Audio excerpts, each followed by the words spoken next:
देखो, हम स्पष्ट आपको बता दे, अभी हम अपने को बीमार मान लें, कितने कष्ट आप जो कह रहे हैं परम सत्य है। अगर भगवान में चित्त ना जुड़ा हो तो आदमी मृत्यु मांगे, मृत्यु ऐसा कष्ट है। वो हमसे पूछते हैं आपको कष्ट हो रहा है, तो कहते हैं कष्ट को क्या कष्ट होगा, कष्ट को क्या कष्ट होगा। आप चित्त को प्रभु में लगाए हैं तब बचते हैं, ऐसे थोड़ी बचते हैं। पर हम हर समय आनंदित रहते हैं।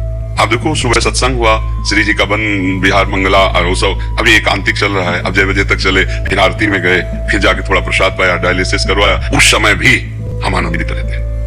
क्यों? क्योंकि हम चित्त में प्रियालाल से जुड़े रहते हैं। खास बात है। तो आप डॉक्टर हैं, आप मरीज हैं, या आप स्वस्थ हैं, या आप किसी भी कार्य में रत हैं, जब तक अध्यात्म से नहीं जुड़ोगे तब तक आप द्वंद्वों पर विजय प्राप्त नहीं कर सकते। क्योंकि व्यापार है बराबर मुनाफा ही थोड़ी मिलेगा, कभी घाटा हो सकता है। संबंध है बराबर अनुकूलता थोड़ी मिलेगी, कभी प्रतिकूलता मिल सकती है, कभी मनमुटाव हो सकता है। तो उस स्थिति में हम अपने को कैसे संभाल पाए? वो अध्यात्म। जब हम नाम जप करेंगे और जब हम सत्संग सुनेंगे और हम इस जीवन के रहस्य को समझे कि हम शरीर नहीं है।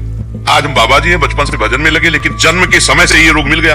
ये जो पॉलिसिस्ट है, ये वंशानुगत है, हमारी माँ को था, उसी से हमारे आया और हम उसी गर्भ में गए जहाँ पॉलिसिस्ट है। क्योंकि होला है, क्योंकि भोगला है। 35 वर्ष की अवस्था तक तो हमें पता ही नहीं चला। 35 वर्ष में ऐसा प्रकाशित हुआ था कि लग रहा था गए। मतलब ये तो ऐसा है, डॉक्टर ने कहा 2-2.5 साल, बहुत 3 साल, ऐसे 18 साल 19 साल हो गए।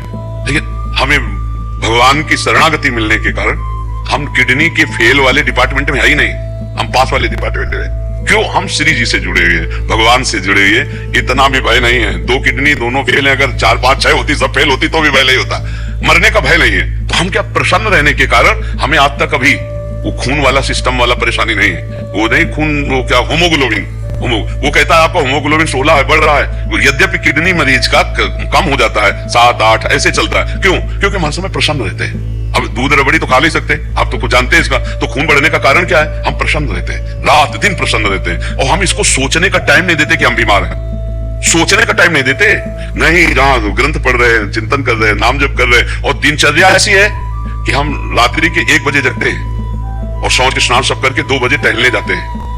जो 1.5 किलोमीटर 2 किलोमीटर टहलने के बाद फिर हम अपनी कुटिया में अपने जो कुछ थोड़ा, फिर अपना दिनचर्या ग्रंथावलोकन करके फिर सत्संग, और ये दिनचर्या चलती रहेगी। दिन में कभी सोते नहीं, रात्रि में 7 और 8 के बीच में लेटते हैं, 11 और 12 तक जो विश्राम हुआ नहीं, जग कोई बीमार वाली चर्चा नहीं है।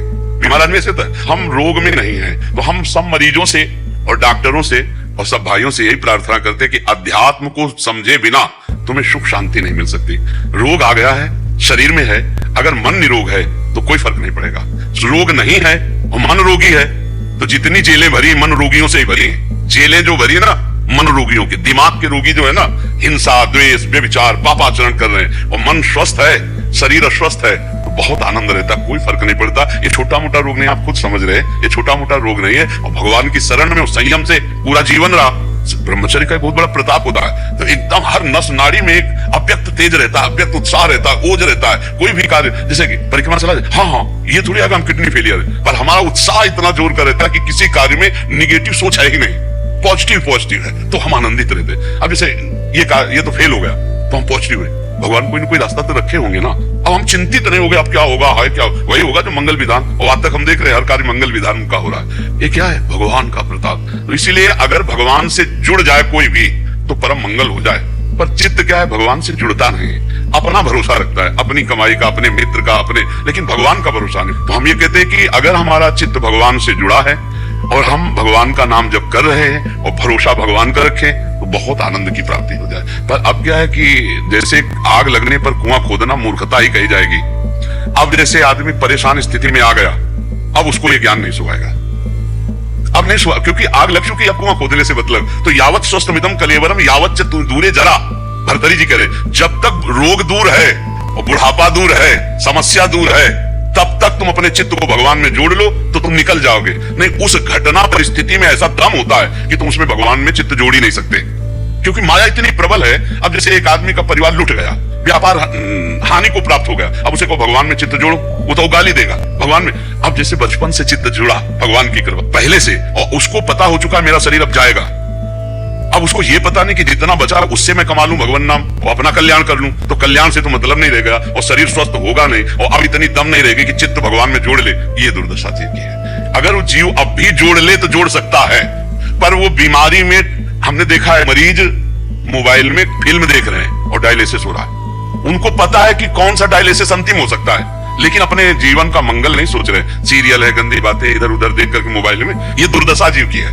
कैसे अब वो समय काट रहा है 4 घंटे फिल्म देख के, और यहाँ समय आंख मूंदी अंदर 4 घंटे नाम जप में तन्मय है। महाराज डायलिसिस होगा, हाँ चलो ठीक हटा, फिर अपने चिंतन, कब डायलिसिस हुआ हमसे मतलब क्या। अब वो फिल्म देख रहा है, वो मोबाइल देख रहा है, कैसे चैन से रहेगा। चित्त भगवान में जुड़ा नहीं तो शरीर से जुड़ा, शरीर मरने की बात है तो घबराहट है। बड़ी अव्यवस्था, हम मानते हैं बड़ी अव्यवस्था है, पर उस अव्यवस्था में अगर अब भी भजन कर ले तो भगवत प्राप्ति हो जाए। क्योंकि भय का अवसर तो है ही है कि कभी भी मृत्यु हो सकती है, पर है बहुत कठिन भाई, है बहुत कठिन। उस अवस्था जब स्वस्थ था तो भोगों में चित्त था, अब अस्वस्थ है तो शरीर नष्ट होने वाला, इस बात की चिंता है, धन की चिंता है, कष्ट की चिंता है, भगवान के चिंतन की तो गुंजाइश ही नहीं रह गई। तो हम सब प्रार्थना करें कि उनका चित्त अगर प्रभु में जुड़ जाए तो समस्या का समाधान है, अन्यथा कोई समस्या का समाधान नहीं। ये बड़ा भयावह संसार है, बड़ा भयावह संसार है। भगवान के आश्रय तो बहुत आनंद है, भगवान के आश्रय से ही आनंद है, अन्यथा दूसरा कोई आनंद नहीं। अच्छा, चाहे जितना धन संपत्ति हो, स्वस्थता आपके पास हो, मरोगे तो है ही एक दिन, और साथ कुछ जाना है नहीं। तो अगर नाम जप नहीं है तो एक बार एक सज्जन आए थे, तो उन्होंने कहा कि प्रभु मेरे अंदर एक भय सता गया है। कहा क्या?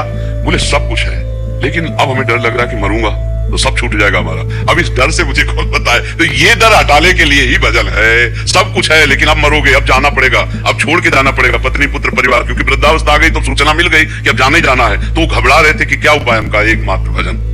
अगर भजन किए होते, आप कह रहे सब कुछ है पर भजन नहीं है, तो आप घबरा रहे हो, और कुछ ना हो और भजन हो तो हमारी तरह ताल ठोकोगे कि जिस समय जो आवश्यकता होगी वो सब हो जाएगा। भगवान सब करने वाला है, पक्का समझो, बहुत कृपालु है। हम वो देख रहे हैं वो कौन सा रूप लेके आता है, कब कैसे काम बना जाता है, बड़ा विचित्र खेल उसका है। अब जीव को भरोसा नहीं भगवान का, उसे अपना भरोसा है, अपनी कमाई का भरोसा, अपने कर्मों का भरोसा है, पर प्रभु का भरोसा नहीं। तो अपने पास जो कुछ है वो बहुत थोड़ा है, और माया नष्ट करने में सेकंड नहीं लगाएगी, और जो भगवान से मिलेगा वो अमोघ मिलता है, अमोघ मिलता है। पक्का समझो, लोक परलोक सबका मंगल करने वाले भगवान है। इसलिए सबसे प्रार्थना, नाम जप करो, भगवान के आश्रित रहो, और ये शरीर नष्ट होगा आज नहीं तो कल, ये ध्यान में रखो। तो जब ये नष्ट ही होगा तो पाप क्यों करो, अच्छे कर्म कर लो। यहाँ से जाने ही तो कमाई करके जाओ यार। 1 अरब आपके बैंक में जमा है तो 25 पैसे लेके जाओगे क्या यहाँ से? आपका पूरा नाम रोशन है, लेकिन जब मरोगे, पाप कर्म किए, यमदूत लेके जाएंगे तो यहाँ का नाम यमराज के यहाँ तुम्हारा बचाव कर लेगा क्या? नहीं। नाम जब किया भगवान का, चिंतन किया भगवान का, दूसरों की सेवा की, दूसरों को सुख पहुंचाया, ये आपको सुख पहुंचाएगा, ये आपके साथ जाएगा। तो इसीलिए हमें लगता है थोड़ा उनको सत्संग सुनाया जाए, नाम जप की प्रेरणा दी जाए और उनको ढांढस बंधाया जाए। हाँ देखो, उत्साह संपन्न हम आपको वो कैसे बताए, हर समय हमें ऐसे बुलंद रहती है, एक आनंद रहता है, एक मतलब कैसे तुम्हें बताए, हाँ एक उत्साह रहता है, इतनी कितनी सभी कोने में फंसे। हाँ, जहाँ सुंदरता की सीमा भगवान श्री कृष्ण प्रियाजू, उनका नाम, उनका रूप, उनका, हमें खुशी है मरने की। ये शरीर छूटेगा तो अपने प्रभु से मिल जाएंगे, अपने प्रभु के पास जाएंगे। जन्म जन्म से जिससे पिछड़े रहे उससे मिलने का अवसर आया तो भला भय का विषय। अपने जैसे विदेश से कोई अपने घर जाना हो तो उसको कहीं परेशानी आएगी क्या? वो तो उत्साहित होगा, कितनी जल्दी पहुंचो अपने घर वाले से मिल। तो अनंत जन्मों से अपने प्रभु से बिछड़े रहे, आज हमारा मिलने का समय आ रहा है। शरीर छूटेगा, अपने श्यामाजू से मिलेंगे, अपने प्रभु से मिलेंगे, तो मरने का भी भय खत्म, तो फिर चिंता क्या रह गई? आनंद ही आनंद। इसलिए भगवान से जब तक चित्त नहीं जुड़ेगा तब लगी कुशल न जीव, गोस्वामी तुलसीदास जी, तब लगी कुशल न जीव कहूं, सपने हूं मन विश्राम, जब लग भजत न राम को, शोक धाम तज काम। जब तक भगवान का भजन नहीं करता तब तक शोक, चिंता, भय, मृत्यु, दुख, इनसे नहीं बच सकता। कुछ भी कमा ले, कुछ भी कर ले। इसलिए भगवान का आश्रय, वो बस कुछ बातें ऐसी होती है जो कही नहीं जाती, समझी जाती है। प्रभु कितना प्यार करते हैं, प्रभु कितना दुलार करते हैं, जाने मोरी छाती, जैसे मीरा जी कहती ना कि जाने मोरी छाती, मेरे गिरधर वैद्य मुझे कितना सुख देते, मेरे गिरधर कितना सुख, ये मीरा जी कहती। ऐसे हम तुम्हें कैसे बताएं प्रभु कैसे सुख देते हैं? ये कितनी फिटनेस, संसार के रोग, ये संसार के दुख, ये संसार का शरीर, ये तनिक भी असर नहीं कर रहा। जो भगवान की कृपा है ना, वो ऐसे कवच में लिए हुए, जैसे प्रहलाद जी के हाथियों से कुछ लाया गया, जहर पिलाया, तो अपने मित्रों से कहते हैं मुझे इतना भी कष्ट क्योंकि मेरे हरि मुझे गोद में लिए। और ये केवल प्रवचन से नहीं, प्रवचन कर रहे हैं और शरीर स्वस्थ है, सब खान पान बढ़िया, वो एक अलग चीज है, भारी कष्ट। तो हम कह रहे हैं कि इतना आनंद जब मिल रहा है तो आप भगवान से चित्त को जोड़िए, आपको भी मिलेगा, क्योंकि ये खजाना आपके अंदर भी है। सबके अंदर भगवान बैठे आनंद लिए, पर आपने भगवान से कभी अपनापन नहीं किया, शरीर से किया, शरीर के रिश्ते नातोदारों से, और ये जानने में दिखाई दे रहे पर ये है नहीं कोई अपने, कोई अपना नहीं। सच्ची मानिए, सारे संबंध झूठे हैं। तुम किसी के काम लायक हो इसलिए तुम्हें कोई प्यार कर रहा है, और अगर काम लायक ना हो तो यहां आप देख लो कोई प्यार नहीं कर रहा। भगवान से चित्त जोड़ ले, फिर उसको असली चश्मा मिलता है, कोई नहीं। तो तो जब तक जीवन भगवान को समर्पित नहीं होता, भगवान से नहीं जुड़ता, भगवान का नाम जप नहीं होता, तब तक आनंद नहीं। कुछ भी कर ले, और जब संकट में फंस गया तो चित्त भगवान में जुड़ना कठिन है। जैसे रोग आदि, फिर चित्त को घसीट कर प्रभु में लगाना बड़ा मुश्किल है। इसलिए बड़े कृपा पात्र हैं जो स्वस्थ शरीर में भजन का अभ्यास कर लिए तो अस्वस्थता में फिर भजन करके निकल जाते हैं। सबसे पहला निगेटिव भाव ये हमारे जीवन को नष्ट करने वाला होता है। हमने आज तक अपने को स्वीकार ही नहीं किया कि मैं किडनी मरीज हूं। अगर स्वीकार कर लें तो हम बिस्तर से न उठ पाए। हमारी जो दिनचर्या है, रात्रि के उठना और पूरा समय से, हम अपने को मरीज नहीं स्वीकार, तो मरीज तो है ही शरीर, पर हमने स्वीकार नहीं किया। तो उससे क्या हो गया कि हमारे अंदर एक प्रसन्नता रहती है। पहली बात, किसी भी मरीज को अपने में मर्ज नहीं देखना चाहिए। शरीर रोगी है, आप अविनाशी भगवान के बच्चा हो, तुम्हारे ऊपर कोई रोग नहीं। हम उस रोग को स्वीकार करते हैं अपने ऊपर, तब अप डाउन हो जाते हैं। और दूसरी बात यह है, जब एक दवा में इतनी सामर्थ्य है कि यहां लगा दी जाए, शून्य कर दी जाए, तो यहां ऑपरेशन होता है, हम देख रहे हैं पर हमें कष्ट नहीं है। तो क्या भगवान नाम में इतनी सामर्थ्य नहीं कि हमारी किडनी फेल है और ये मैं देख रहा हूं पर आनंदित हूं? विचार करना। धन्वंतरी जी ने समस्त आयुर्वेद को शोध करके ये निकाला कि अच्युत गोविंद नाम में जो औषधि पावर है वो किसी औषधि में नहीं है। जो रोग निवारण की सामर्थ्य भगवान के नाम में है वो और किसी औषधि में नहीं है। तो हम नाम जप करें और विचार करें कि नाम, देखो तुम्हारे सामने बैठे हम, डायलिसिस होता है और ये किडनी ऐसी बुरी तरह से खराब है, पॉलिसिस्टिक किडनी, 6 इंच 9 इंच उसका आकार बढ़ जाता है। तो पीड़ा भी तो होती है ना, जो काम उसका होता है वो नहीं होता। तो अगर आप अपने में उत्साह रखोगे तो रोग आपको परास्त नहीं कर पाएगा। तीसरी बात यह है कि जब हमारा शरीर रोग युक्त हो चुका है तो हमको अपने दिमाग में बैठा लेना, मरना एक बार ही है, 100 बार नहीं। स्वस्थ पुरुष भी मरेगा और जिसकी किडनी फेल वो भी मरेगा, लेकिन वो टाइम पहले से निश्चित है कि कब मरेगा। तो हम आज क्यों मरे, उसका चिंतन करके आज क्यों मरे? बोले डायलिसिस बहुत कमजोरी करता है। हम आपको कहते हैं हमारे अंदर भी हुआ था। जैसे आज डायलिसिस है, डायलिसिस होने के बाद हमें 2 लोग पकड़ के आते हैं, लेकिन 10 मिनट केवल हमको आके बैठा ला। 10 मिनट में हम अपने चिंतन में आए, घटो छोड़ो और टहला फिरा, शौच स्नान, अपनी दिनचर्या में लगे। हमको ये बर्दाश्त नहीं होता कि मैं बीमार हूं। ये अगर हम बर्दाश्त करने की मैं बीमार हूं, ये स्वीकार करके, तो हम आज ही डाउन हो जाए। आपको हम अपना रास्ते बता रहे हैं।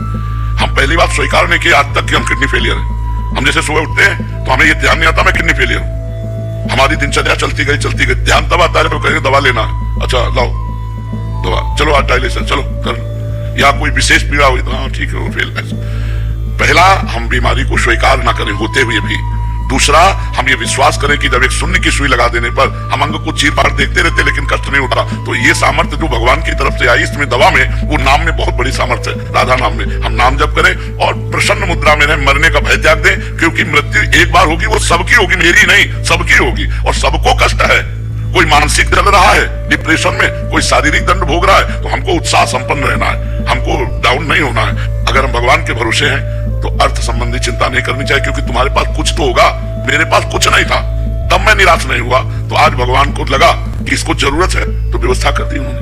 देखिए, हमने कहा नहीं किसी से, अपने आप व्यवस्था है। देन हार कोई और है, देते रहे दिन रहे।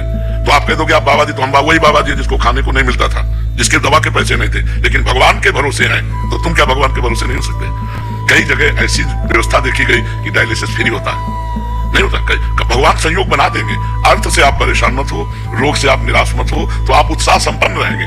मतलब जैसे हम प्रसन्न मुद्रा में हैं तो रोग का हमारे ऊपर कोई प्रभाव नहीं पड़ रहा, न चेहरे पे पड़ रहा है और ना हमारी दिनचर्या पे पड़। अब जैसे सूजन ये थोड़ा, अब किडनी खराब तो अपना, हम इसको कुछ नहीं गिनते। अब आदमी, गृहस्थ आदमी क्या होता है कि भोग प्रधान जीवन रहा, अब उसको भोग का, अब वो सब गया, अब अर्थ गया, जीवन निरर्थक उसके समझ में आता है। अगर नाम जप करता हो तो जीवन सार्थक समझ में आवे तो कितना बढ़िया है। भगवान ने भोगों से बचा लिया। अभी में नाम जप करे तो आगे जीवन सार्थक। बिल्कुल बिल्कुल बिल्कुल बिल्कुल। ये नाम का ही प्रभाव आप देख रहे हो, जो देख रहे हो। नहीं, दुर्गति हो जाए आपसे कह रहे हैं, क्योंकि हम देखते ला उसका जो प्रहार होता है ना रोग का, वो दुर्गति हो जाए, पर वो तुरंत एकदम जैसे कोई दबाए बैठा और उसको फेंक दो, एकदम ऐसे ऐसे हमें आनंद आता है। वो केवल भगवान की शरण में, भगवान के नाम से। और ये पक्का कि मरूंगा एक दिन, और सबको एक दिन मरना है, तो मुझे आज क्यों मरना है? मैं आज आनंदित रहूं, मुझे ऐसा जीवन दिया उसी में मैं आनंदित रहूं। और ये आनंदित तभी हो सकते हो जब नाम जप करोगे। तो राधा राधा में पैसा नहीं लगता है। और सब, हम सबको कहते हैं कि भगवान अगर कष्ट देते हैं तो उसकी व्यवस्था भी देते हैं। ये कोई नहीं कह सकता कि ये कष्ट में है इसके पास व्यवस्था नहीं। भगवान व्यवस्था जब सबकी करते हैं तो हमारी भी करेंगे, ऐसा सोचना चाहिए। हम किसी से मांगते नहीं, अपने आप सब व्यवस्था भगवान करते हैं। हम ऐसे देखते हैं कि जैसे राजकुमार, ऐसे में भगवान रख रहे हैं। और हमने सोचा था कि हमारी बड़ी दुर्गति होगी, क्योंकि ना मेरे पास रुपया है, ना एक व्यक्ति है, ना 1 इंच जगह है, और हालत ये हो रही। अब क्या होगा?